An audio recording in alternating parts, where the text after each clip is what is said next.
The Feast of Unleavened Bread, Part 2. Exodus 12:16. On the first day you must have a holy assembly, and another holy assembly on the seventh day. No work at all shall be done on them, except what must be eaten by every person. That alone may be prepared by you.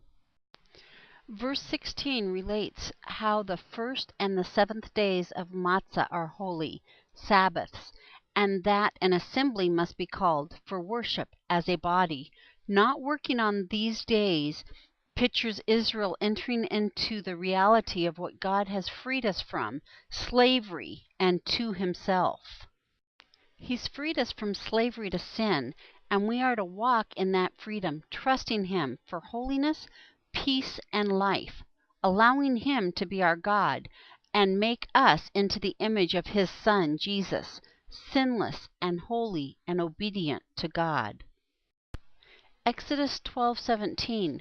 You must observe the Feast of Unleavened Bread, for on this very day I brought your hosts out of the land of Egypt. Therefore you must observe this day throughout your generations as a permanent ordinance.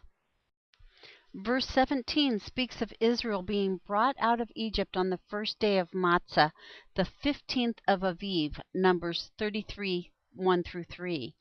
And at that it must be observed for all generations of Israel, again, as a remembrance of what God has done for Israel.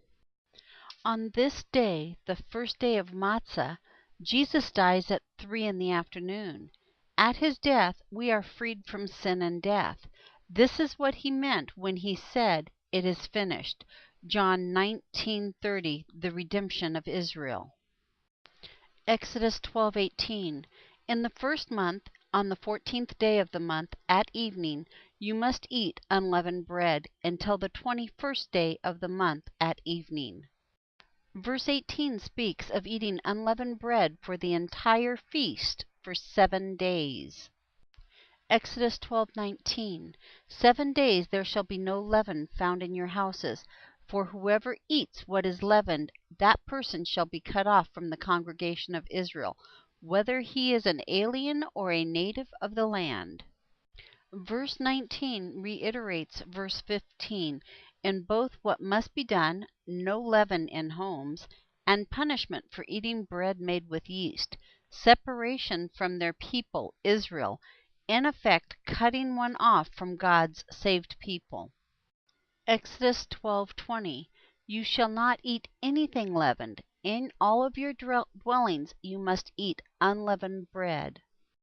Verse 20 has God telling Israel that they must not eat anything leavened, and that they must eat matzah for 7 days. The door of the house becomes a mouth, and the windows become eyes. Leaven is a picture of sin, and 7 is symbolic of fullness, the days of the week of creation, etc., and holiness. What we see here is God calling Israel to a life of holiness, free of sin. They were to remove the sin, leaven, from their lives, not eat any or have any in their house, for 7 days, which is a complete unit of time, a week.